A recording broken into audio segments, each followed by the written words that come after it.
Ontem a política brasileira viveu sobressaltos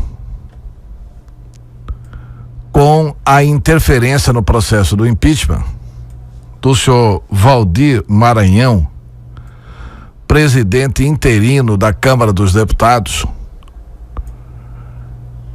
e que, obedecendo ordens de Flávio Dino, governador do Maranhão, e do advogado-geral da União, publicou um ato anulando todo o processo do impeachment.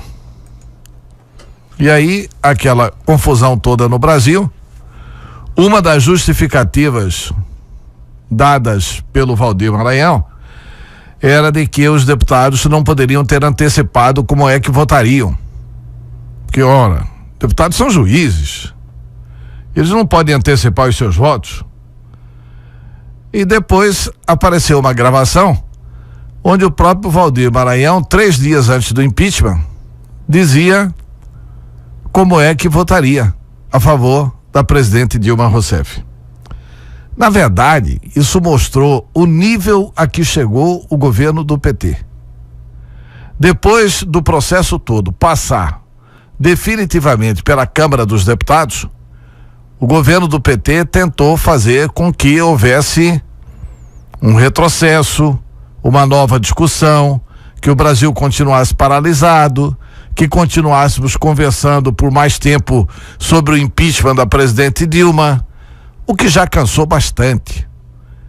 Preciso deixar claro que a presidente está sendo caçada porque cometeu inúmeros crimes de responsabilidade e outros tantos crimes comuns.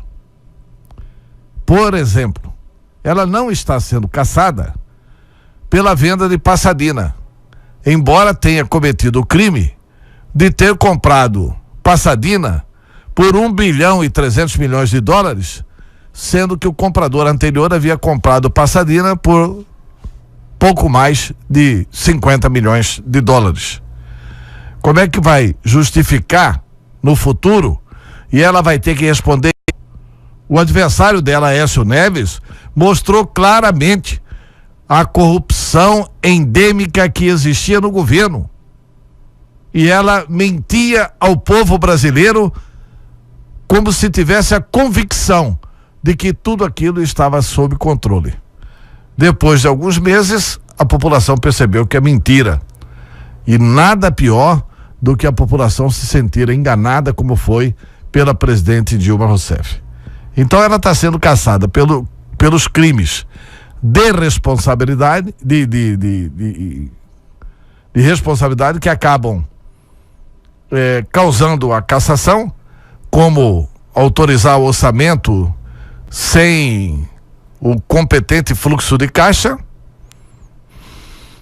sem a autorização do Congresso brasileiro, de fazer gastos superiores ao que determina a lei de responsabilidade fiscal.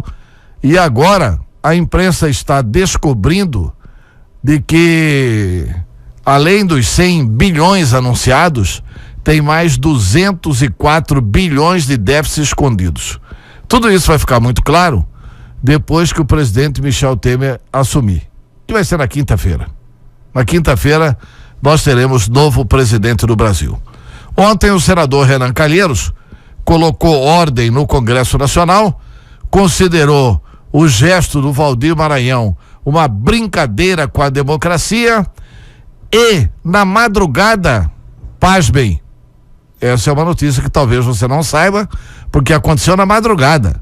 Na madrugada, ontem, por volta de meia-noite em Cuiabá, 1h da manhã de Brasília, o presidente interino da Câmara, Waldir Maranhão, revogou seu próprio ato. Ou seja, ele anulou a anulação. E hoje de manhã, a cidade do Rio de Janeiro está com o trânsito interditado, porque o movimento de trabalhadores sem teto, ligado ao PT, está parando o trânsito do Rio de Janeiro em defesa da anulação do processo da presidente Dilma Rousseff.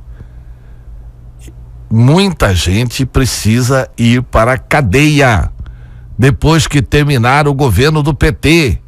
Agora é importante que não apenas quem pagou a propina vá para a cadeia. É importante que eles estejam lá. Mas é importante também que vá para a cadeia quem recebeu a propina dentro do governo, quem permitiu a propina dentro do governo, quem organizou a propina dentro do governo. Ou seja, os chefões precisam ir para a cadeia. E o Valdir Maranhão revogou o ato hoje de manhã, muito provavelmente para tentar evitar a sua cassação pelo plenário da Câmara dos Deputados.